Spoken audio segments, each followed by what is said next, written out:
तो hello everyone. तो आपके कमेंट में क्वेश्चंस आ रहे थे तो मैं उन सबको कवर कर रही हूँ। और थैंक यू सो मच इतना सपोर्ट करने के लिए। और अगर आपकी और भी क्वेरी हो तो आप मुझे कमेंट सेक्शन में क्वेश्चन कर सकते हो। आपकी जो भी क्वेरी होगी मैं आंसर करूँगी, उसका कोशिश करूँगी कि उस पर वीडियो बनाई जाए। तो अब क्वेश्चंस पर चलते हैं। सबसे पहला क्वेश्चन आया था कि किसी बच्चे ने पूछा था मुझसे कि मैम पोस्टिंग कहाँ मिलती है।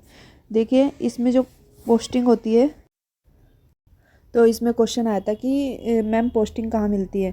जो पोस्टिंग होती है, जो हमारी पहली पोस्टिंग होती है, वो आपको हिल एरिया में ही मिलती है। हिल एरिया में मिलती है और वो भी दुर्गम एरिया में आपको पोस्टिंग मिलती है। और सबसे पहले प्रायोरिटी होती है कि दुर्गम एरिया में आपको पोस्टिंग दी जाए और वहाँ पे आपको 4-5 साल और डिपेंड ऑन कंडीशन वहाँ पर आपको काम करना पड़ता है। और इसमें डिस्पेंसरी मिलती है आपको। डिस्पेंसरी गाँव में मिलती है, जहाँ पर पशुपालक होते हैं और पशु वगैरह पाले जाते हैं, वहाँ पर डिस्पेंसरी होती है, आपको वहाँ पर काम करना पड़ता है। फिर नेक्स्ट क्वेश्चन था कि सभी जो एग्ज़ाम है वो एक डेट में कैसे हो पाएंगे। देखिए, इसका मुझे सही से आंसर तो नहीं पता है, बट अगर जैसे पशुधन प्रसार अधिकारी है और इसकी क्वालिफ़िकेशन भी अलग है और वन दरोगा की क्वालिफ़िकेशन अलग है और उसका सिलेबस अलग है। तो मुझे जहाँ तक लगता है, मैं रिलेट कर पा रही हूँ कि पेपर अलग अलग ही हो सकता है। इसका पशुधन प्रसार अधिकारी का अलग होगा क्योंकि उसका सिलेबस केमिस्ट्री और बायोलॉजी है, और वन दरोगा का पेपर अलग हो सकता है, और क्योंकि उनकी दोनों की क्वालिफ़िकेशन भी अलग है। तो मुझे मतलब मैं इतना ही अंदाज़ा लगा पा रही हूँ। बाकी जैसा पेपर आएगा उसके अकॉर्डिंग ही आप देख लेना। नेक्स्ट क्वेश्चन है कि नेक्स्ट क्वेश्चन आया था किसी बच्चे का कि इस बार एग्रीकल्चर और एनिमल हस्बेंड्री से कितने क्वेश्चन आएंगे, आने की कितनी उम्मीद है। देखो, ऐसा नहीं है कि हम कुछ भी प्रिडिक्ट नहीं कर सकते पेपर के बारे में, और वो तो जो आयोग पेपर बनाता है उसी से ही हम देख पाते हैं कि कितना। पर लास्ट ईयर के मैं एक्सपीरियंस से आपको बता सकती हूँ कि लास्ट ईयर जो पेपर आया था पशुधन प्रसार अधिकारी का, उसका केमिस्ट्री और बायोलॉजी सिलेबस था, तो मैक्सिमम क्वेश्चन केमिस्ट्री और बायोलॉजी से ही आए थे। और बच्चों के अगेंस्ट करने पर एग्रीकल्चर वाले बच्चों के थोड़ा उन्होंने कुछ सिलेबस चेंज करने के लिए बोला था, तो उसमें एक यूनिट डाली थी और उससे कुछ आई थिंक 5-7 क्वेश्चन के आसपास आए थे। 10 क्वेश्चंस लगा सकते हो अंदाज़ा, 10 क्वेश्चन के आसपास है, बट ज़्यादातर क्वेश्चंस केमिस्ट्री और बायोलॉजी से ही आए थे। पशुधन प्रसार अधिकारी से मतलब जो पेपर आया था उसका बायोलॉजी और केमिस्ट्री से ही आए थे। एनसीईआरटी कवर की थी उसमें, ठीक है। तो आप उसके हिसाब से अंदाज़ा लगा लेना कि इस बार पेपर, मतलब वैसे तो पेपर पैटर्न चेंज भी हो सकता है, पर लास्ट ईयर ऐसा आया था। और मैं पेपर की सेपरेट वीडियो बना दूंगी, तो आप देख लेना कि कैसा पेपर आया था लास्ट ईयर, ठीक है। और एग्रीकल्चर की, वैसे इस बार एग्रीकल्चर का देख लेना आप सिलेबस, और मतलब अगर आया है सिलेबस केमिस्ट्री और बायोलॉजी के अलावा कुछ सिलेबस दे रखा है तो आप पढ़ लेना, वरना तो जो सिलेबस में मेंशन कर रखा है वही टॉपिक आपको कवर करने पड़ेंगे। और लास्ट ईयर वही एक यूनिट आई थी, तो उससे कुछ ही क्वेश्चंस आए थे। नेक्स्ट क्वेश्चन है सब्जेक्ट। किसी लड़की का क्वेश्चन आया था कि बीएससी बॉटनी, जो बीएससी है उसने वो जूलॉजी, बॉटनी और माइक्रोबायोलॉजी से करी है, तो वो फॉर्म फिल कर पाएगी नहीं। देखो, बेसिकली बायोलॉजी है ना, तो इसमें फॉर्म फिल कर सकते हो आप, क्योंकि उसमें लिखा है कि बायोलॉजी, जो नोटिफिकेशन है बायोलॉजी और आपका एग्रीकल्चर और एनिमल हस्बेंड्री से कोई भी आपको ग्रेजुएशन होनी चाहिए। तो इसमें वैसे कोई प्रॉब्लम नहीं होनी चाहिए। आप फॉर्म फिल करो, उसके बाद बताना। नेक्स्ट क्वेश्चन है कि ट्रेनिंग टाइम पर फ़ी देनी पड़ती है कि। देखिए, ट्रेनिंग टाइम पर फ़ी का ऐसा कोई रूल नहीं है कि आपको ट्रेनिंग करने के लिए आपको कोई पैसा चार्ज करना पड़ेगा। देखिए, हॉस्टल तो हमें फ्री मिलते हैं यहाँ पर, लेकिन आपको 2 जगह चार्ज करना पड़ता है। एक तो इलेक्ट्रिक बिल आपको खुद से पे करना पड़ता है, जो भी मतलब हम पंखे वगैरह जो भी हम चीज़ें यूज़ करते हैं उनका बिल करना पड़ता है। और सेकेंड है खाना। यहाँ पे वैसे बच्चे अलग सेपरेट एक मैस वाले को कर लेते हैं और उसका बिल पे करना पड़ता है आपको खाने का। वैसे ऐसी कोई रिस्ट्रिक्शन नहीं है, आप बाहर भी खा सकते हो, आप अपनी मर्जी के अकॉर्डिंग खाने का कर सकते हो कि आप बाहर रह सकते हो, वहाँ पे खाना बना सकते हो, या फिर बाहर कहीं भी आप बाहर खा सकते हो खाना। मैस में ऐसा कंपलसरी नहीं है कि आप मैस में ही खाना खाओगे, ठीक है। ये क्वेश्चन का आंसर क्लियर हो गया होगा। नेक्स्ट क्वेश्चन है कि काम क्या करते रहना है डेली बेसिस पर। देखिए, सबसे पहली बात कि ये पशुधन प्रसार अधिकारी की जो जॉब है वो पशुओं के लिए ही काम करना है इसमें, ठीक है। और फील्ड जॉब है, गांव में डिस्पेंसरी मिलेगी। तो हमें बेसिकली गांव में जो केस आएंगे, जैसे हमें प्राइमरी ट्रीटमेंट करना पड़ता है हम लोगों को, जो अगर कोई क्रिटिकल केस होता है तो हम वीओ प्रीफर करेंगे हम लोग।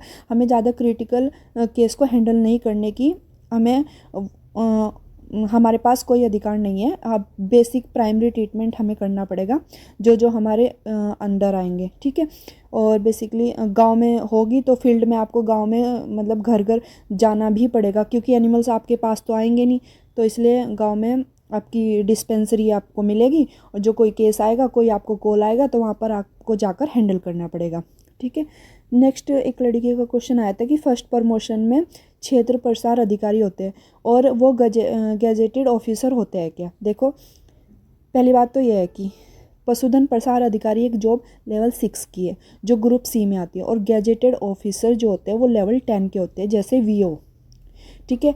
और जो भी लेवल 10 में जॉब आती है वो गैजेटेड ऑफिसर होते हैं। आपका आंसर, क्वेश्चन का आंसर क्लियर हो गया होगा। नेक्स्ट किसी एक लड़की को क्वेश्चन आया था कि 2 मंथ में प्रिपरेशन हो जाएगी। देखिए बच्चा, ये सवाल आप मुझसे नहीं अपने आप से पूछिए कि 2 मंथ में प्रिपरेशन हो जाएगी कि नहीं, आप इतनी मेहनत कर पाओगी कि नहीं। वैसे मुझे लगता है, जहाँ तक अगर आपने एनसीईआरटी पहले पढ़ रखी है, और मतलब आपकी मेहनत पर ही डिपेंड करेगा। ऐसा कुछ नहीं है कि 2 मंथ या 3 महीने, कुछ लोग 6 महीने मिलेंगे तब भी नहीं कर पाएंगे, कुछ लोग 2 महीने मिलेंगे तब भी कर पाएंगे। तो इसका आंसर तो आप खुद से ही करिए, आप कितनी मेहनत कर सकते हो, ठीक है। ऐसा कुछ नहीं है, एनसीईआरटी कवर करनी है, जो टॉपिक्स है वही कवर करने हैं, बस दैट्स इनफ, और क्वेश्चंस लगाने हैं। नेक्स्ट इसका क्वेश्चन था लड़की का कि ईडब्ल्यूएस सर्टिफिकेट ओपन सीट है। तो देखिए, ईडब्ल्यूएस सर्टिफिकेट जो होता है वो जनरल कैटेगरी के लिए ही होता है, और इसमें आपको ओपन सीट ही मिलेगी, ठीक है। तो आपका क्वेश्चन का आंसर क्लियर हो गया होगा। तो नेक्स्ट क्वेश्चन था कि वन दरोगा और पशुधन प्रसार अधिकारी में कौन सी जॉब बेस्ट है। देखिए, अपने अपने लेवल पर दोनों ही जॉब बेस्ट है, ऐसा कुछ नहीं है कि ये जॉब बेस्ट है ये जॉब बेस्ट है। और देखिए, वन दरोगा का जो लेवल होता है वो लेवल 5 होता है, ठीक है, और पशुधन प्रसार अधिकारी का लेवल 6 होता है। तो दोनों की सैलरी में डिफरेंस आएगा, ठीक है। और जो पशुधन प्रसार अधिकारी है, ये आपकी स्किल पर भी, मतलब आपने फील्ड में कितना काम सीखा है, आप कितना काम कर रहे हो, आप ऊपर की कितनी अर्निंग कर सकते हो, ये सब इसमें होता है पशुधन प्रसार। आप ऊपर की इनकम भी अपने आप से खुद से जनरेट कर सकते हो, ठीक है। तो आप खुद से अंदाज़ा लगा सकते हो कि कौन सी जॉब बेस्ट है। मैं ऐसा कुछ नहीं कहूँगी कि ये कौन सी जॉब बेस्ट होती है, दोनों ही अपने अपने लेवल पर सही है, ठीक है।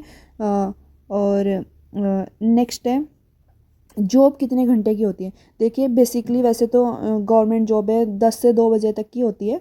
10 बजे आप डिस्पेंसरी पर जाओ, 2 बजे आ सकते हैं। लेकिन अगर आपको गांव में वही पोस्टिंग मिलेगी, और डिपेंड करता है कि आपके पास केसेस कितने हैं और आप दिन में कितने केस आए। कुछ जगह की जो पोस्टिंग होती है कि नहीं भी काम होता है, और डिपेंड करता है प्लेस पे भी डिपेंड करता है कि आपकी पोस्टिंग कहाँ है, डिस्पेंसरी कहाँ मिली आपको, और कौन गाँव क्या मिला है, किस में कितने पशु है, ये सब इस पर डिपेंड करता है। और बाकी तो टाइमिंग तो 10 से 2 तक की है, ठीक है।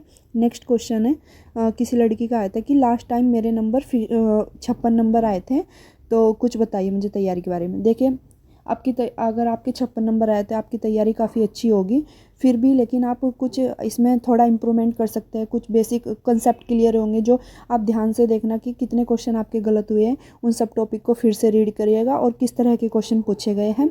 आप थोड़ा सा एफर्ट करिए, आपका सिलेक्शन हो जाएगा, कोई प्रॉब्लम नहीं है, ठीक है। आप अच्छे से मेहनत करिए। और वैसे लास्ट ईयर जो मतलब हाईएस्ट मार्क्स आए थे, जो फर्स्ट रैंक थी, वो 73.5 मार्क्स थे। तो आप अंदाज़ा लगा सकते हो कि आप कितने करीब हो। तो आप बेटा अच्छे से मेहनत करो, आपका सिलेक्शन हो जाएगा, कोई दिक्कत वाली बात नहीं है। कुछ आपको 5, 7, 10 नंबर ही इंक्रीज़ करने हैं, ज़्यादा आपको एफर्ट करने की ज़रूरत नहीं है। आप थोड़ा एफर्ट करोगे, अच्छे से मेहनत करोगे तो हो जाएगा। नेक्स्ट क्वेश्चन है, किसी ने क्वेश्चन पेपर के बारे में, देखिए मुझे थोड़ा टाइम दीजिए, क्वेश्चन पेपर भी मैं डाल दूँगी, और मुझसे कनेक्ट रहिए। और थैंक यू सो मच मुझे इतना प्यार देने के लिए, मुझसे कनेक्ट होने के लिए।